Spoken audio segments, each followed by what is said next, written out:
Donc bonjour à tous, une nouvelle vidéo. Ah, superbe chapitre, un chapitre que j'attendais pour commencer, c'est-à-dire ce que vous appelez les divinités égyptiennes.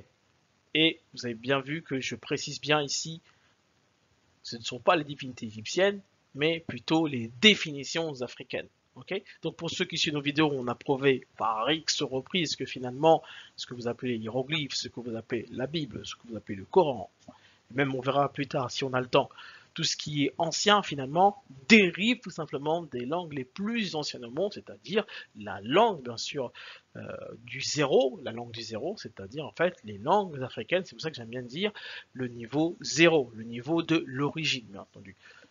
Beaucoup d'égyptologues ou même des archéologues, peu importe, ils aiment bien négliger bien sûr les langues africaines.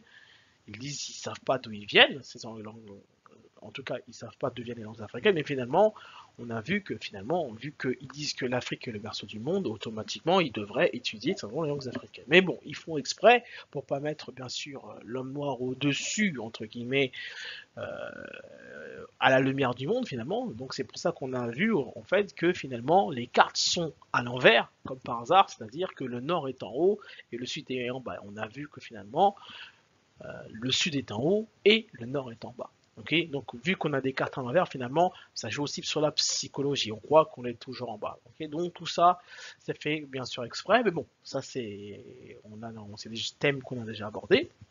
Donc, vous allez voir que dans ces chapitres-là, on va étudier, en tout cas, nous allons étudier toutes les divinités égyptiennes, toutes les divinités égyptiennes. Après, parfois, je ferai aussi les divinités entre guillemets romaines, grecques, etc. Si on a le temps, même si c'est des dérivés des divinités égyptiennes, il y a beaucoup de choses à dire. Bien sûr, ça va nous prendre bien sûr des années, mais c'est une passion, bien entendu, que je veux bien sûr vous partager, bien entendu, car en tout cas, on entend beaucoup que, soi-disant, les Égyptiens euh, étaient polythéistes, etc. Donc, vous allez voir que les Égyptiens n'étaient pas polythéistes. Et donc, bon, ça après, on va voir. Donc, c'est pour ça que je précise bien dans ce titre que ce sont les définitions africaines, non pas les divinités égyptiennes. Mais bon, c'est pour vous mettre un peu dans le bain. Donc, pour lire un hiéroglyphe, comme d'habitude, donc pour lire une langue, un hiéroglyphe c'est une langue, c'est une écriture, hein, c'est utiliser simplement l'étymologie, bien entendu. Hein, comme d'habitude, vous avez l'habitude, donc le niveau 0, l'écriture africaine, c'est-à-dire les hiéroglyphes, l'écriture biblique niveau 1, niveau 2, etc. Donc le K égale le G, H, L, R, Q, bon ça vous avez l'habitude, CSQ, DS, TZ, bon bref, peu importe, après ça tourne en rond, bien entendu. Et tout ça, nous avons vu qu'en fait c'est tout simplement les langues africaines, les langues les plus anciennes au monde, c'est-à-dire la mère des langues, c'est tout simplement les langues africaines.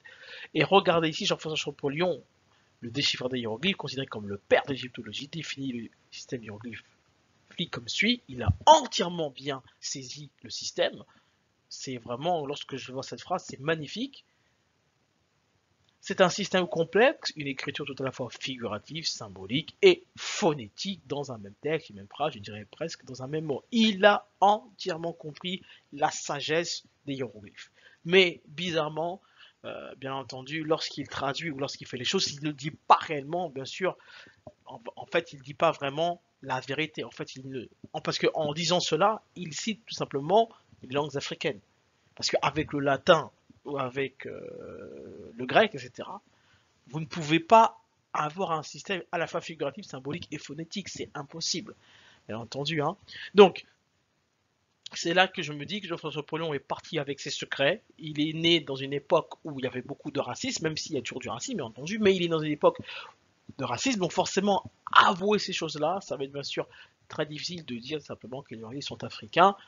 Il a fait un énorme travail, même si nous verrons que vous allez voir que les langues anciennes surpassent, bien entendu, 20 ans ou 40 ans ou 50 ans d'études. Donc vous allez voir que rien qu'avec un dictionnaire gratuit en ligne, on est capable de déchiffrer des hiéroglyphes qui ont pris des années pour l'égyptologie. Donc, comment se lit un hiéroglyphe? Bon, c'est vrai que maintenant vous avez un peu l'habitude, bien entendu, même si j'ai pas fait beaucoup de vidéos sur les hiéroglyphes. Mais là, on va en faire un petit rappel de choses qu'on a déjà vues. Donc,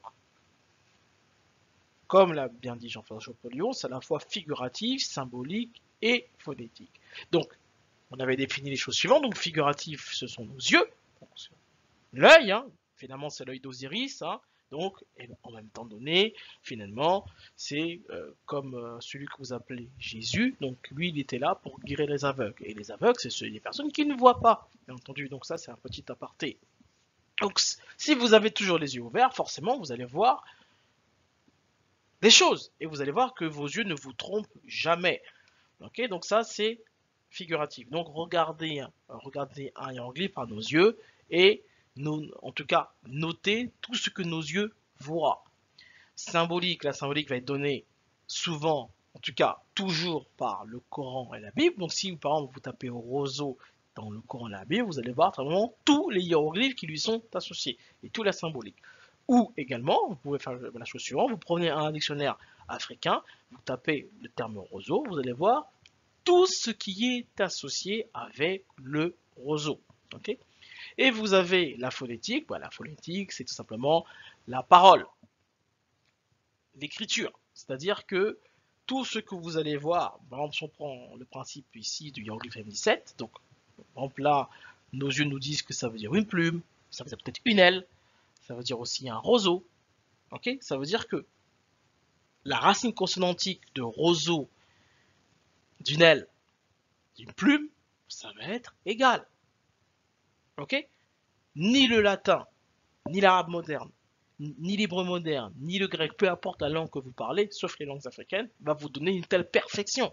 Donc si vous avez une langue qui correspond, que ce que vous voyez est égal à ce que vous écrivez, phonétiquement parlant, vous êtes simplement dans la langue originelle. Et cette langue, ou ces langues, bien entendu pas, ces langues sont les langues africaines. Ok, et donc, on a découvert bien sûr ce fameux dictionnaire en Kikongo qui est d'une profondeur inimaginable, et c'est pas un hasard, car Kikongo, finalement, ça veut dire le roi. Finalement, on peut comprendre, c'est la langue du roi. Et le roi, c'est la personne qui est assise, hein, bien sûr, celui qui prend des décisions, celui qui est au-dessus, comme par hasard. Mais bref, ça on verra, bien sûr, beaucoup plus tard. Ok, donc, voici comment on lit un hiéroglyphe. Ok, donc ça, c'est la base. Et donc, regardez ce que font ici les égyptologies. Eux, les égyptologies vont vous dire que chaque hiéroglyphe correspond à une lettre. Okay.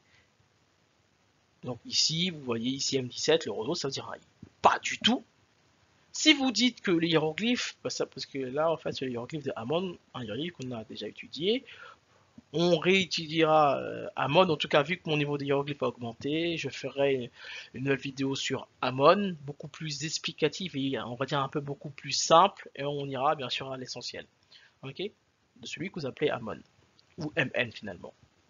Donc ici, si vous dites que le hiéroglyphe est égal à MN, ça veut dire que M17 et N35 est égal à MN. Ce n'est pas M17 égal à I et ça c'est égal à N. Non, pas du tout.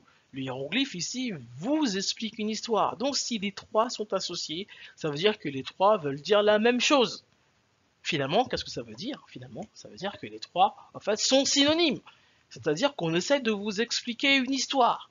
Donc en mettant la plume, en mettant soi-disant le damier et en mettant l'eau, ici, vous dites une histoire. C'est-à-dire que les trois vont ensemble. Mais si vous mettez la plume avec autre chose dans un même mot, vous allez voir que la plume va vouloir dire autre chose. Ok? Donc en fait, finalement, les hiéroglyphes en fait, vous donnent une direction, en tout cas, veulent vous expliquer une histoire dans laquelle vous embarquez. Donc dire que ça veut dire créer, façonner, oui, les éthologiens ont raison, créer, façonner, c'est vrai ce qu'ils disent, mais ça manque de profondeur. Ça ne veut pas dire que créer, façonner, ça va encore beaucoup plus loin, bien entendu. Et dire ici que ça veut dire Amon, ça ne veut pas dire Amon. Oui, ça veut dire Amon, mais c'est une fraction de son nom. Ça veut dire beaucoup plus que ça. Ok? Donc regardez ici. Si on tape par exemple roseau dans les dictionnaires africains en Kikongo, regardez. On dit roseau, regardez ici. Espèce d'herbe ou roseau. Regardez la sagesse. Donc ici vous avez Bakutu. Ici. Donc attendez, je vais prendre un stylet. Donc la racine consonantique ici c'est BKT. BKT. Bakutu. Ou KT finalement, hein, mais bref, peu importe. Sachant que le B peut être nasal. Bon. BKT. Regardez ici. La dérivée ici. Vous savez que le T est égal à S. Ça nous donne ici Bakuza. BKS. Nous savons également que le D est égal au N. Nous savons que le T égale le D. Donc finalement, on se retrouve aussi avec aussi BKN ici. Hein. Donc, les dérivés, le synonyme, ça va ensemble. Et regardez comment ça va. Bakutu, espèce d'arbre ou roseau. Bakuza, rappeler à quelqu'un, expliquer, approuver péremptoirement, provoquer une reconnaissance, à comprendre, à se rendre compte, à se convaincre. Donc ici, finalement, la définition de celui que vous appelez Amon. Bakuna, abattre, démolir, diviser, déchirer. Bah, le rôle de celui qui crée, celui qui façonne. Ici, vous avez Bakuinzi, ici. Donc Bakuinzi, ici. Donc la racine consonantique, c'est B, K, W, si vous voulez, N, Z. En sachant que le N ici est nasal, on peut l'enlever. Le W ici peut être considéré comme une voyelle, c'est égal à un Y. Donc on se retrouve ici pardon, avec un BKZ. On sait que le Z est égal au T, donc ça fait ici BKT. Hein, ici, hein. Donc en fait, c'est pour vous dire les dérivés, les synonymes, la même chose. Et regardez, Bakwiti, la population. Donc là, on comprend ici déjà, on comprend ici que ce fameux dabier ici signifie la population. Ok. Et regardez ici, vous avez aussi les dérivés, bala, penser, méditer, calculer, monter. Et regardez ici cet oiseau en fait qui est au-dessus, en fait qui est monté en fait ici sur une espèce d'arbre ou d'échelle, peu importe, il est perché. Donc finalement, regardez ici, nager. Donc en fait, on peut dire ici également ici que ce hiéroglyphe là veut dire en fait penser, méditer, calculer en fait celui qui est au-dessus. OK? Et regardez ici pour ceux qui connaissent bien, entre guillemets, donc ici vous avez Bakunzi, les vieux, les plus âgés. Regardez ici, vous avez une personne vieille, un chef, etc. Donc vous voyez comment diriger un hiéroglyphe, c'est qu'en cherchant, bien entendu, juste un seul hiéroglyphe, ici par exemple, on aurait pu chercher mais la mer, l'eau, etc. Vous allez forcément trouver ses dérivés, c'est-à-dire le roseau, bien sûr, ici la population, etc. Et pour ceux qui s'y connaissent aussi également un peu, donc vous avez la version entre guillemets féminine de Amon, c'est appelé Amenet, celle qui est appelée Amenet. Et dans le hiéroglyphe d'Amenet, ici, on rajoute ici le pain, ici pour montrer que c'est le féminin. Et regardez ici, comme par hasard, la même racine consonantique, vous avez Bakweto, la femme. Donc en fait, vous avez aussi la version aussi féminine de Amon. Ok.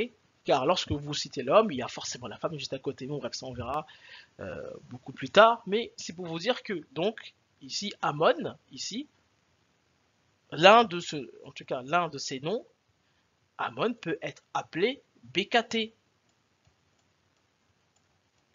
Il peut être appelé Bakutu, BKT. Ok. Et ici, on rajoute ici, au milieu, les voyelles. Ok. Peu importe les voyelles que vous utilisez. Donc, vous voyez qu'on va extrêmement beaucoup plus loin que l'égyptologie. Donc, ici, dire que c'est Amon, oui, c'est vrai. Dire que c'est Amon, oui, mais c'est pas. En tout cas, le hiéroglyphe ne veut pas dire Amon. Ok. C'est l'un de ses noms, si vous voulez. Amon, c'est l'un de ses propriétés. C'est-à-dire que la racine quadratique MN est correcte. Mais on peut aller beaucoup plus loin. Donc, imaginez-vous, bien sûr, les textes que, en tout cas, les textes qu'ils ont traduits. Imaginez-vous, c'est pour vous dire, certes, ils ont fait des traductions qui sont correctes, qui sont bonnes, mais imaginez-vous la profondeur. Si vous n'utilisez pas les bonnes choses, finalement, vous allez avoir quelque chose de correct, mais qui manque de profondeur. Et bien sûr, c'est ce qui se passe ici avec Hieroglyph. Donc c'est pour ça que vous allez voir beaucoup de personnes, on va dire, même si lorsque vous voyez le terme pharaon, par exemple, il est très marrant quand vous allez voir le terme pharaon, ils vous disent que ça veut dire grand palais. Mais est-ce que c'est la réalité? Est-ce que en voyant le hiéroglyphe, le hiéroglyphe veut vraiment dire le grand palais? Ok.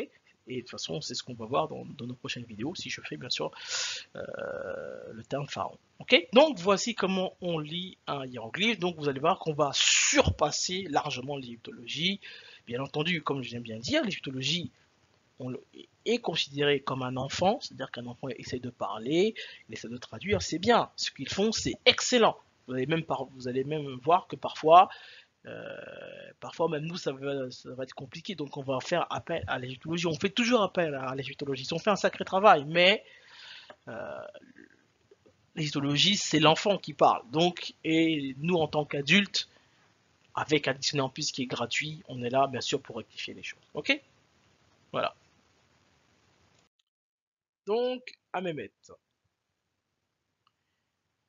Donc, pour ceux qui ne connaissent pas, Amémet, ici, ou Amout, donc la racine consonantique, c'est MMT, donc c'est pour ça parfois appelé Amout, Amémet, etc. Donc, vous voyez bien que les hiéroglyphes se lient par les consonnes, okay, comme les langues africaines. Donc, la dévorante était une monstrueuse créature hybride présentée au tribunal d'Osiris qui dévorait le cœur des défunts qui n'était pas justifié. Ici, donc, elle est représentée avec des jambes d'hippopotame, un corps de lionne et une tête de crocodile. Donc, en fait, voici celle qu'on appelle Amémet par les mythologies. Ok. Ici, on nous dit Babaï, donc elle était aussi associée à Babaï. Donc, c'est pour ça que parfois on l'appelle Babaï. Et là, regardez, ce papyrus d'Ani, il est écrit: il n'a commis aucune faute, il n'a rien fait de mal contre nous, la dévorante Amout n'est pas autorisée à l'emporter. Ok, donc voilà. Donc, ici, vous voyez, en fait, ici, donc vous avez une représentation ici, donc vous avez Anubis. Maintenant, vous comprenez le rôle d'Anubis, en tout cas pour ceux qui ont vu la vidéo du 0, donc on comprend pourquoi il apporte, en tout cas, pourquoi il met une alliance avec, bien sûr, l'homme ou la femme qui est ici. Ok, donc Anubis qui est simplement le fidèle, entendu. Donc pour vous fidéliser, bien entendu, le fidèle, vous, bien sûr, vous tient la main. Ok, donc il accompagne ici. Et ici, vous avez une balance. Ici, donc ici, vous avez le cœur de cette personne-là. Et ici, vous avez la plume. Donc en fait, le rôle ici, c'est en tout cas le rôle de la balance, c'est qu'il faut que le cœur soit plus léger que la plume. Donc là, on voit que c'est le cas finalement. On regarde. Ok. Et là, on voit que Amémet ici attend un signe de Thoth, sachant que Thoth en fait représente finalement le livre du défunt ici, hein, le livre du défunt. Ok. Et donc, sachant que le cœur du défunt est plus léger que la plume, tout va bien se passer pour lui, entre guillemets. Mais attention, dire que les Égyptiens sont polythéistes parce qu'ils représentaient tout, il faut faire attention, en sachant qu'on n'a pas du tout la pleine maîtrise des hiéroglyphes. C'est comme si vous dites à un chrétien, je ne sais pas, 10 000 ans plus tard, je sais pas, en l'an 10 000, vous dites que les chrétiens de l'an 2000, c'était des polythéistes. Non, il faut faire très attention, surtout quand vous n'avez pas la pleine maîtrise de tout ça. Ok. Ça, il faut faire très attention. Représentation de quelque chose ne veut pas dire polythéiste. Au contraire, les Égyptiens représentaient tout.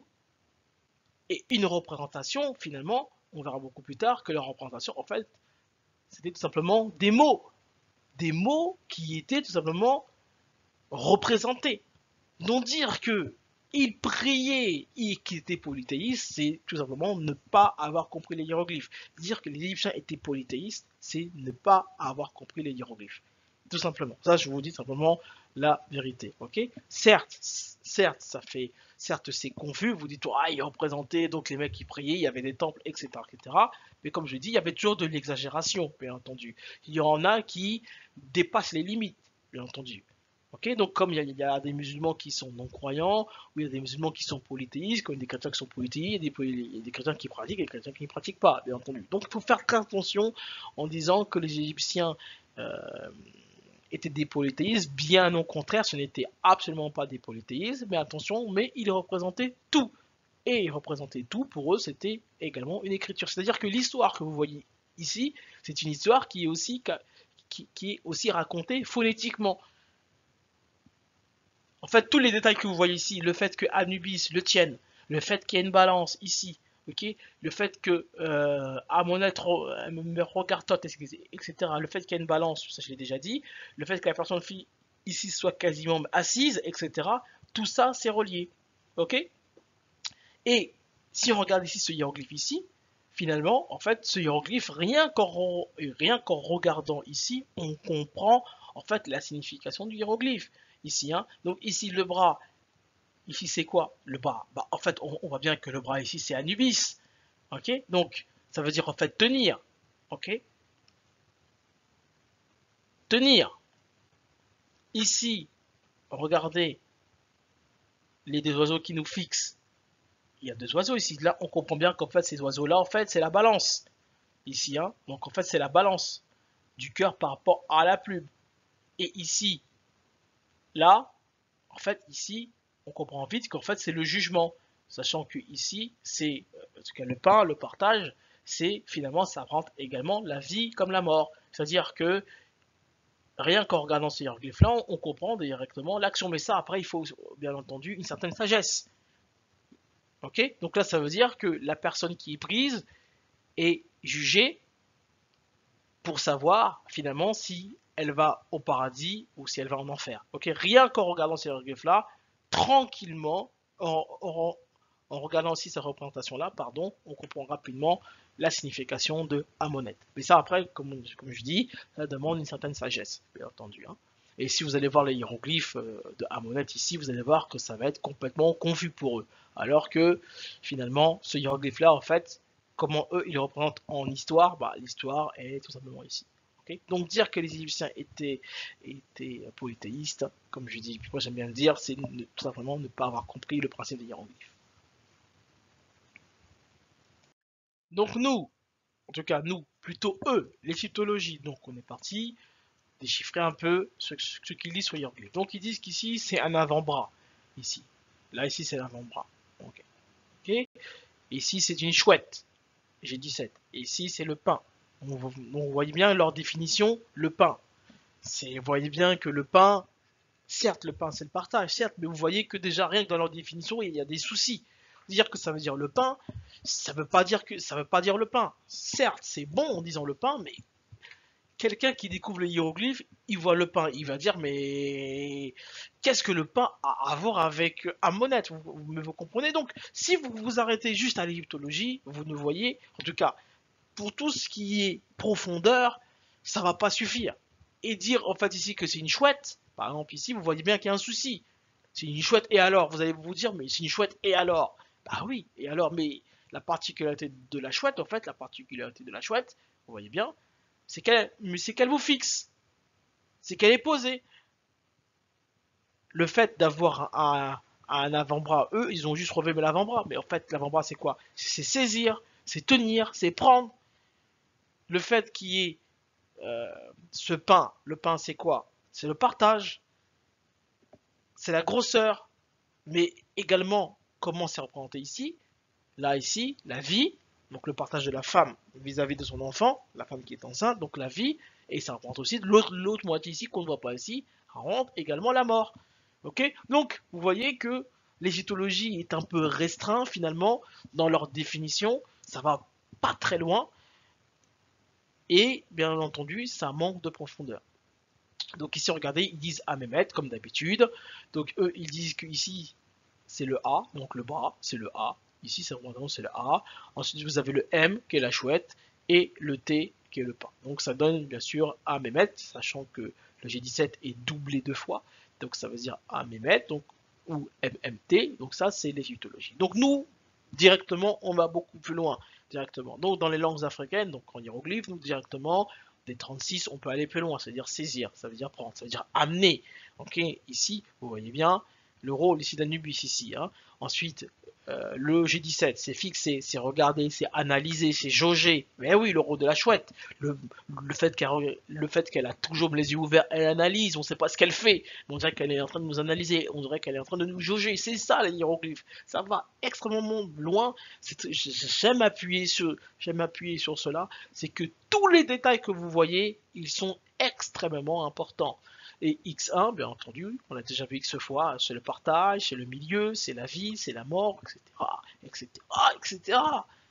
Ok? Donc dire ces définitions en question rapidos, là, avant-bras, chouette pain, avec ça, vous allez pas aller très très loin.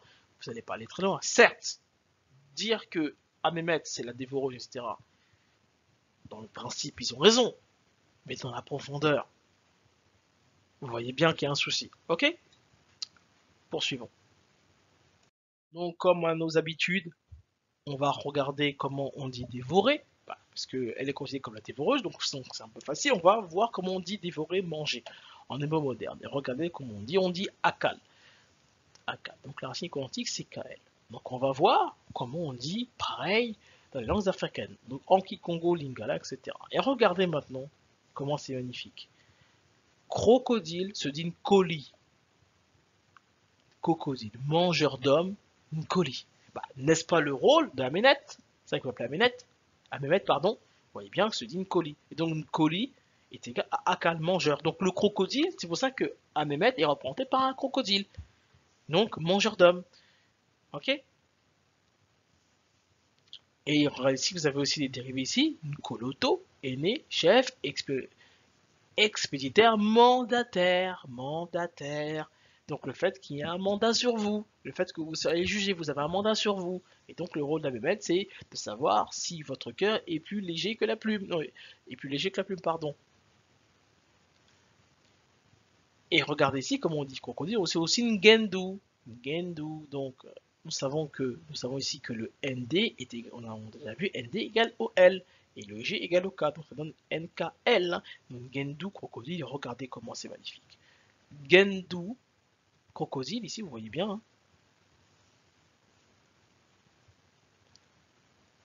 Ici, on dit maison désertée d'un mort, maison de deuil. Donc en fait, quand vous dites le crocodile, automatiquement vous parlez de deuil. Vous parlez d'un deuil. Regardez ici une Genda. Genda ici muet, tranquille, sans dormir tout de suite, en fait la mort. Ok. Donc ici Genda, ici place ouverte et nettoyée dans un village, la place publique, donc place du jugement. Ok. Et le fait qu'il soit entre guillemets hybride, là on vous explique la polygamie, le fait d'avoir plusieurs personnages. Ok. Donc aussi polygame. Ok. Et ensuite vous avez aussi Genda, ville, village avec beaucoup de gens. Donc c'est pour ça qu'en fait finalement dans la représentation vous avez Thoth. Vous avez Anubis, vous avez un autre Anubis qui est assis, etc. Donc en fait, c'est la place d'un jugement. Donc la place d'un jugement, il y a plusieurs personnes, bien entendu. Donc vous voyez bien que ici, on vous explique très facilement le hiéroglyphe de Amémet. Donc dire que Amémet s'appelle MMT, c'est correct. Mais c'est vraiment une fraction de son nom, car on peut aussi l'appeler Gendu. Genda, et même on peut l'appeler aussi Nkoli, KL. Ok. Et là, on a aussi d'autres dérivés. Donc, on a aussi regardé Ngissa, Ngalissa, pardon, faire briller, évaluer, mettre en valeur, valoriser, augmenter, se fâcher, être en colère. Donc, ok. Donc, soit en fait, un Mehmet mange, ou soit un Mehmet ne mange pas. Donc, soit se met en colère entre guillemets. Hein. Okay. Et ici, vous avez aussi Gendo, on a vu, crocodile, etc. Donc, vous voyez bien. Ici, après, on a un comma, chiffré écrit. Donc, on sait que le L est égal au M. Donc, les mais, en français, les mais, le pluriel, les mais, bien entendu. Et regardez ici, une comma. Ici, une comma. Bon, si on enlève le L, ça donne Cam, bien entendu, c'est-à-dire, finalement, l'homme brûlé, l'homme noir. Donc, en fait, l'histoire, en fait, entre guillemets, de l'homme noir, entre guillemets, hein, bien entendu. Hein. Si on va, bien sûr, dans ces choses-là. C'est pour vous dire qu'on vous met même aussi la couleur de peau, bien entendu, de la tradition, bien entendu, ici. Hein. C'est juste pour préciser. On continue. Donc, regardez comme on dit en lingala. Donc, au fait, nous avons aussi l'obembi, l'ombembi. Donc, la racine LMBMB. En sachant que le lot, bien entendu, c'est un préfixe, donc on peut l'enlever. Et ici, le M est nasal. On sait que le MB, souvenez-vous, MB, c'est comme s'il y avait MM, ou même c'est comme si c'était aussi nasal. Finalement, comme si le M, on peut aussi l'enlever. Il reste simplement Bambi. En sachant qu'en fait aussi le M aussi ici nasal, ça donne aussi Babaï. Donc Babaï, tout simplement veut dire crocodile, tout simplement. Le fameux Babaï. Pourquoi il l'appelait Babaï? Bah, ils ont raison de l'appeler aussi Babaï, car Babaï c'est un crocodile, c'est un mangeur d'hommes. C'est quelqu'un qui avale. C'est une action de avaler. Si, et regardez ici, Mima, se repentir, regretter, Mina, avaler, gober, ingurgiter, tout simplement Amémet. Donc on comprend que Amémet, la fameuse racine quadratique M, MT, vient ici de Mima. Ici, Mima, Mina, etc. Ok. Ici, Bomini, Bomimi, Bomimi. Action d'avaler, en fait, vous voyez que la racine MM, ici, est associée au crocodile. Ici. Ok, donc en fait, pour ceux qui n'ont pas bien compris ici, là, par exemple, ici, ici on a Bomimi. Bomimi, c'est BMM. Ok. Nous savons que le B égale au M. Donc finalement ici, c'est comme si finalement vous avez que des M ici. Ok. Donc que vous dites 1 2 ou 3 M, c'est comme si vous avez 2 M ou un seul M. Donc finalement, les mots en BMM, c'est comme si c'était aussi les mots en MM ici. Hein. Donc vous voyez bien que dans tout ce qui est analyse de l'étymologie, toute notre étymologie est correcte. Et ça se vérifie même ici. Hein. Ok. Donc finalement, Amémet, donc MMT, LMM, BBB, Amenet, pareil, on comprend d'où ça vient. Ça vient simplement des langues africaines. Donc simplement, ils ont raison de dire la dévoreuse, la valeur. En fait, ça veut juste dire la valeur, ça veut juste dire en fait avaler, dévorer. Ok. Et donc ici, vous voyez maintenant, donc ça c'est une, bon voilà, ça c'est, ça, on répète ce que l'on a dit. Donc elle a représenté avec l'air d'hippopotame, l'avant d'un lion et la tête d'un crocodile, certes. Et maintenant, nous nous posons la question, en fait, quel est le point commun? Donc le point commun de ces trois animaux, c'est tout simplement leur gueule, bien entendu. C'est-à-dire que l'hippopotame, le crocodile et le lion, en fait, ce sont tout simplement des avaleurs. Donc c'est vraiment leur gueule. Ok. Donc comment on dit hippopotame dans les langues anciennes? On dit tout simplement mvumbu ici. Hein. Vous avez ici mvumbu. Ok. Et là, regardez comment c'est magnifique, magistral. Mvumbi, quelqu'un qui plonge, quelqu'un qui baptise, pêcheur. Donc en fait, ici, vous avez les deux opposés. C'est-à-dire que on a vu que Amémet, dans l'argumentation, elle attend que vous soyez, entre guillemets, jugé. Okay. Donc si le cœur est plus léger que la plume, donc en fait vous êtes baptisé. Donc vous êtes, entre guillemets, ça va bien se passer pour vous, entre guillemets. Par contre, si le cœur est plus lourd que la plume, donc là vous êtes considéré comme pêcheur. Okay. Donc le rôle de l'hippopotame ici, hein, MVB. Okay. Et là, regardez, ici vous avez des dérivés, Burundi, sachant que le T peut être aussi considéré comme nasal, comme si vous pouvez l'enlever, donc c'est la même chose. Donc en fait, le petit sommeil. Et regardez, vous me dites ici, quelqu'un qui s'enfuit, qui a commis quelque faute, une erreur, un crime, et un vieux méchant, etc. Donc en fait, tout ce qui est simplement jugement. Ok. Très important. Et là, regardez, la racine quantique, c'est Vumbu, racine donc MVB. Ici, ça donne une Nguvulu, donc la racine NGVL. Donc là, on transforme tout ça en sachant que le V est égal au Y, ça donne NGYL, la voyelle. Et si on remplace tout ça, sachant que le L est égal à ND, ça donne NGND, ça donne Genda. Genda, Gundu, etc. Donc finalement, ça donne qu'en fait que l'hippopotame est égal à crocodile. C'est ça que ça veut dire ici. Hein. Okay. Donc on comprend pourquoi l'hippopotame et le crocodile veulent dire la même chose. Ce sont des avaleurs. Ce sont des jugeurs, ceux qui vont vous juger. Et donc là, on continue. Donc regardez ici, Lunda, qui veut dire simplement dévorer, gober, manger. Donc en fait, la racine ici, c'est LND, on comprend. LND qui donne GND, qui donne Genda, hein, le crocodile. Ok, et regardez ici, vous avez Ngo, le fameux Ngo, qui veut dire félidé, félin. Le lion, le Ngo. Donc le Ngo de Ngoli. Attention que le L peut être aussi considéré comme un H. Comme ceci, vous pouvez l'enlever. Donc, en fait, Ngo, le lion, l'hippopotame, le crocodile, tout ça, c'est relié. Donc, NGL, LGND qui donne Genda. Donc, le L est égal à ND, ça donne Genda, crocodile. Ok. Ici, vous avez le lion, la lionne. Donc, ça donne Tamboué. La racine quantique, c'est NTMB qui donne également ici le NT. Ici, hein, qui donne ici en fait le centre, le milieu, l'intérieur, le demi, le centre, la moitié. Donc en fait, on comprend le hiéroglyphe ici. On comprend pourquoi le hiéroglyphe du lion, en tout cas le hiéroglyphe du fait de mettre le lion, le fait qu'il y a aussi le sommeil ici, une golie, le fait qu'il y a le lion, le fait qu'il y a le centre, le milieu, la moitié, le demi, tout ça c'est relié pour Amémet. Hein. Donc on comprend rapidement donc le tembe, ici regardez tembe, donc la discussion, la contestation, la controverse, l'objection, le parc, le doute, la certitude. Oui, le fait que Anubis emmène devant en fait cette balance, bien entendu, on ne sait pas quel va être en fait votre jugement. Donc il y a en fait entre guillemets, il y a comme une espèce de discussion entre les balances. On va voir si vous allez être du côté bon ou du côté mauvais. Donc on comprend. Vous comprenez donc, vous voyez en fait où est-ce que ça va? C'est-à-dire que le lion, le crocodile, l'hippopotame, c'est relié à euh, avaler, dévorer. Mais avaler, dévorer, etc., c'est égal également au sommeil. Okay, mais le sommeil aussi en question, c'est aussi relié au centre, au milieu, à l'intérieur, à l'autre, à la moitié. En fait, tous ces animaux-là nous expliquent en fait que tout ce qui se passe avec eux, c'est en fait tout ce qui va finalement être le jugement.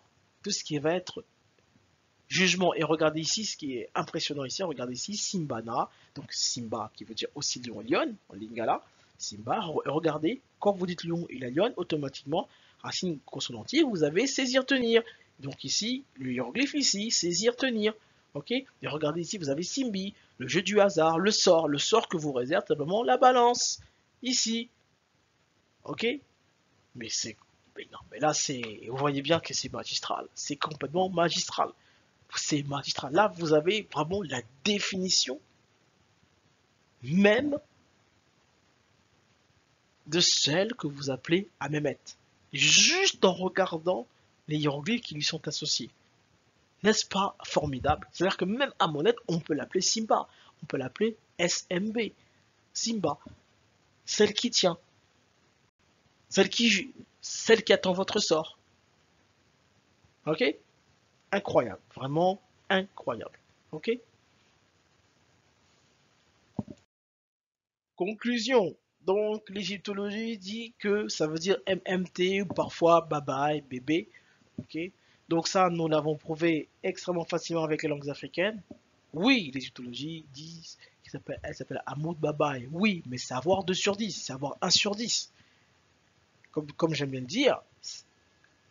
dire que ça veut dire Babaï et Hamoud, c'est correct, mais c'est pas suffisant. C'est entièrement pas suffisant, car nous, on a déjà prouvé MMT plus bébé, et on a compris pourquoi déjà AMM est représenté par tout cela. Car en fait, le lion, le crocodile et l'hippopotame veulent dire la même chose. Ça veut dire juger, ça veut dire évaluer, ça veut dire sanctionner, ça veut dire saisir, ça veut dire dévorer, etc. Ok. Donc en fait, dire qu'elle s'appelle MT ou BB, c'est ne pas avoir compris la totalité des hiéroglyphes. Ça va vraiment beaucoup plus loin. LND, LGND, SMB, NG, etc., etc. Ça va extrêmement loin. Même MN est présent, même le MN de Amon, que vous considérez comme Amon, on peut aussi l'appeler Mina. Donc c'est ça en fait qu'il faut bien saisir dans les hiéroglyphes, c'est d'une profondeur vraiment déconcertante. Ça va loin. Dire que la personne s'appelle, en tout cas dire que ça veut simplement dire MMT et bébé, vous avez même pas compris le quart de hiéroglyphe. Donc imaginez-vous, comme je viens de dire, lors des traductions qu'ils ont faites, imaginez-vous les traductions, mais maintenant, vous comprenez? Et donc, ici, donc, pour l'instant, les langues africaines, nous avons un. Donc, sur nous, c'est un dictionnaire gratuit, en ligne, facilement trouvable, bien sûr. L'égyptologie, l'Égypte est en Afrique, forcément, vous allez utiliser les langues africaines, c'est logique. Même pour un enfant, ça devrait être logique. Mais pour l'égyptologie, bien entendu, utiliser le latin, le grec, c'est ce qu'il faut utiliser, alors que, bien sûr, ce ne sont absolument pas leurs régions. C'est ça qui est vraiment dommage. Bref. Donc, égyptologie, 0 avec des grandes études, etc., etc. Ils s'intéressent à la géologie, mais la profondeur, bien entendu, ils n'ont pas. Donc, il faut faire très attention en disant que les Égyptiens étaient polythéistes, représenter le mot, donc représenter comment ça va se passer, bien entendu, après la mort, ne veut pas dire que ces personnes-là étaient polythéistes. Absolument pas. Au contraire, comme j'aime bien dire, ils représentaient les mots, et les mots étaient dans une action. Et c'est bien ça qu'il faut comprendre, ok? Donc j'espère que la vidéo vous a plu. Je vous dis étudions, étudiez, et je vous dis à la prochaine. Ciao, ciao.